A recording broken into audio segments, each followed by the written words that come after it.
Stella, viewers of American thought leaders will know there's something I like to talk about often, which is something I call the megaphone, the mechanism that is used to manufacture perceived consensus in society, something that I think has profound importance in all the social dynamics that we're seeing today. But prior to having read your book, I didn't understand how it worked, and now I do. And you know what I'm talking about. So why don't we start there?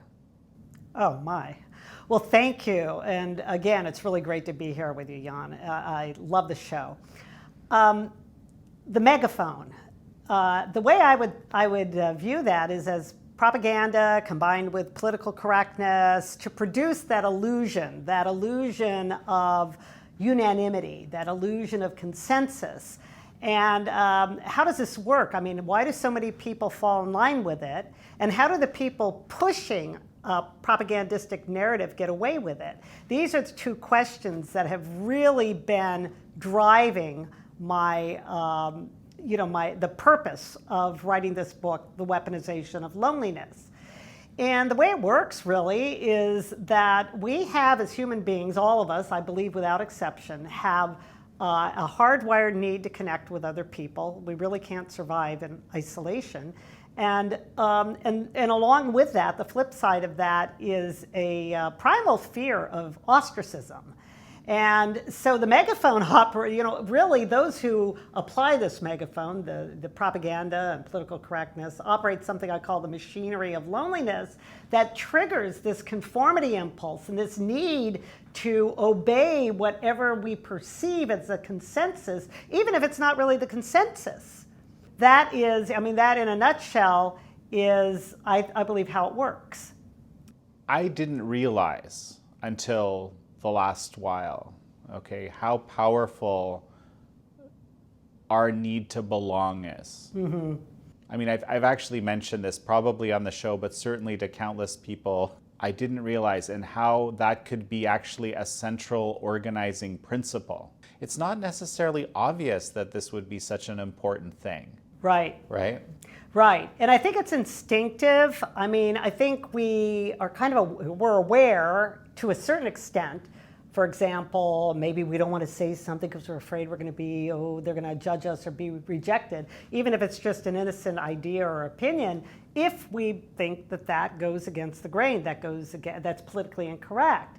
And so this hardwired impulse to conform and is definitely related to our need to belong and our intense fear of ostracism, because we can't survive in isolation as human beings, severe isolation. And that works within us, and it has a huge effect on society, on civil society especially, if people keep falling in line with a narrative or a megaphone that only creates an illusion of consensus.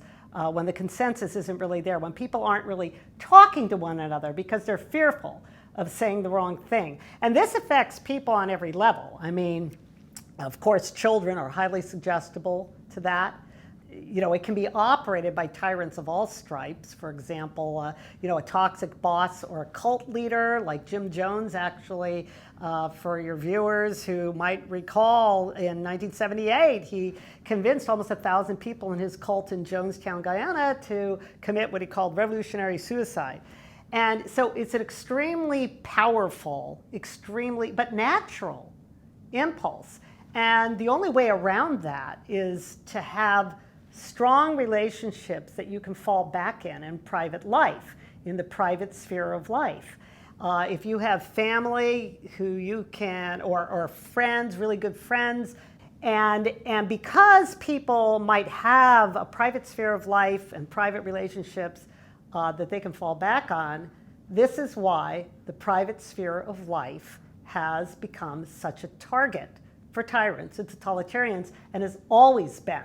I mean, it's why the Communist Manifesto in 1848 had that proclamation, abolish the family, as a big part of the agenda.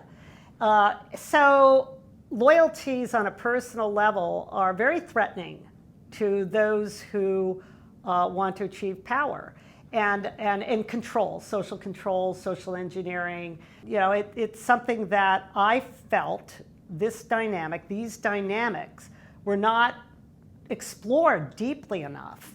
That's why I wrote the book, The Weaponization of Loneliness, because that's what it amounts to, is weaponizing our fear of being alone, and threatening loneliness upon us if we don't get with whatever program, whatever said totalitarian wants us to focus on.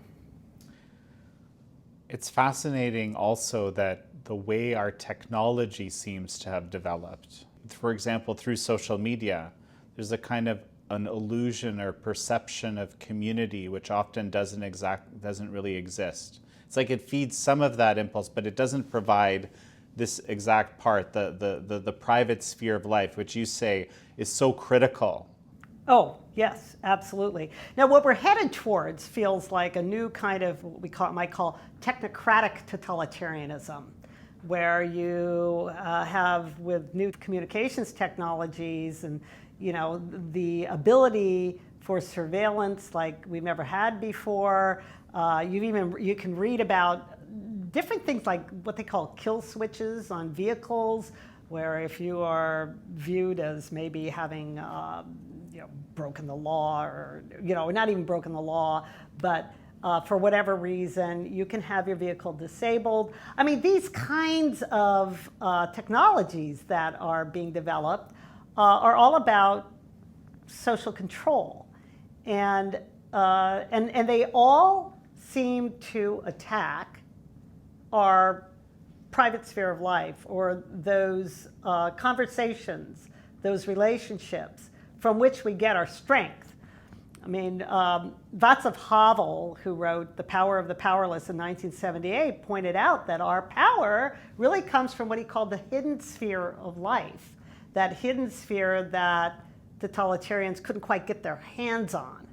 And they want to get their hands on it because, if you think we're in some kind of information war, I mean, if you think that controlling information is really important to whatever powers that be, well, the first thing they're going to want to do is make sure that whatever we say to one another, even one-on-one, is controlled somehow, right? I mean, that's always how totalitarian systems work. Well, I'm going to jump in here because you mentioned at the beginning, propaganda plus political correctness equals megaphone, if I believe. And political correctness, it's sort of this amorphous thing, but as you were saying this just now, it's a method of speech control, isn't it? Just simply. Oh, absolutely. Yeah. In fact, I discuss in my book what I call the machinery of loneliness, and it has three main components, and I suppose I would add those to the megaphone.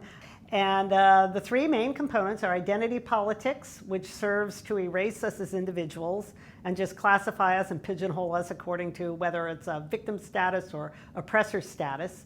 Second, political correctness, which is a process by which that induces self-censorship. It's a process by which one-sided propaganda, particularly in one-party states, can control what's said, what's discussed, by injecting that fear of rejection if you say the wrong thing. So, identity politics, political correctness, and what's the third? The third is mob agitation. The mobs, which we see on social media. But mobs, can be street mobs like Antifa. They can be, human resources department bureaucrats. They can take many different forms, but they all serve to enforce political correctness and identity politics, and of course, the propaganda that's there to drive the agenda forward.